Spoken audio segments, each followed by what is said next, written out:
ഹാവൽസ് കമ്പനിയുടെ പാനലാണ് അവിടെ വെച്ചിട്ടുള്ളത്. 10 കിലോ വാട്ടാണ് നമ്മൾ ഈ ചെയ്തിട്ടുള്ളത്. പക്ഷേ വെച്ചിട്ട് 2024 ഡിസംബർ 21 കണക്ഷനായി ചാലുമായി. പക്ഷേ നമുക്ക് ഈ പാനൽ കൊണ്ടുവന്ന സമയത്ത് ചെറിയൊരു ഡാമേജ് ഉണ്ടായിരുന്നു.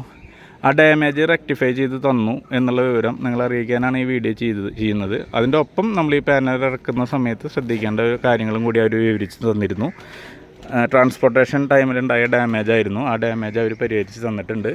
അപ്പോൾ ഈ വീഡിയോ പൂർണ്ണമായിട്ട് കാണുക. അപ്പോൾ നിങ്ങൾക്ക് എന്താണ് ഡാമേജ് എന്നും അതിനെന്താണ് നമ്മൾ ശ്രദ്ധിക്കേണ്ടതെന്നുള്ളതും ഉള്ള കാര്യങ്ങൾ വ്യക്തമാക്കിയിട്ട് പറഞ്ഞു തരാം.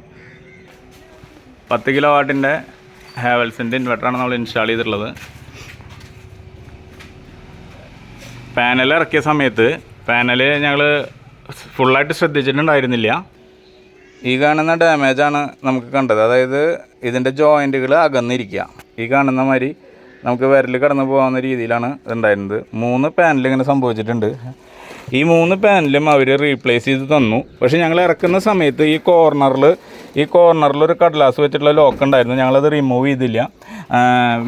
ഫോട്ടോ ഇട്ട് കൊടുത്തു കഴിഞ്ഞപ്പോൾ ഈ കാണുന്ന പാടുകളെല്ലാം ഉറച്ചിൽ വന്നതാണെന്ന് അവർ പറഞ്ഞു. പക്ഷേ ഇത് ഉറച്ചിലല്ല, സിലിക്കോണിൻ്റെ ആ വൈറ്റ് കളർ ഇറങ്ങിയിട്ടുള്ളതാണ്. പക്ഷേ 3 പാനലും അവർ മാറ്റി തന്നു. പക്ഷേ നമ്മൾ ഈ പാനൽ ഇറക്കുന്ന സമയത്ത് ഇത്തരം കാര്യങ്ങൾ ശ്രദ്ധിച്ചില്ലെങ്കിൽ അവർക്ക് ഇൻഷുറൻസ് കിട്ടില്ല എന്ന് പറഞ്ഞു കമ്പനിക്ക്. അപ്പോൾ നമ്മളെല്ലാവരും ഒപ്പിട്ട് കൊടുക്കുന്നതിന് മുൻപ് പാനൽ ഇറക്കി കഴിഞ്ഞാൽ ഇതൊന്ന് ശ്രദ്ധിക്കുക.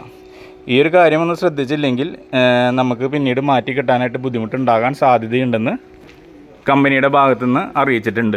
നമ്മൾ ഇതെടുത്തത് എക്കോസോൾടെക്കിൽ നിന്നാണ്. അവരും നമുക്ക് നല്ലൊരു സപ്പോർട്ടാണ് തന്നിരിക്കുന്നത്. ഹാവൽസ് കമ്പനിയുടെ അടുത്തും നമുക്ക് കിട്ടിയത് നല്ലൊരു സപ്പോർട്ട് തന്നെയാണ്. അപ്പോൾ സോളാർ ചെയ്യുന്ന സമയത്ത് ഇത്തരം കാര്യങ്ങൾ ശ്രദ്ധിക്കുക.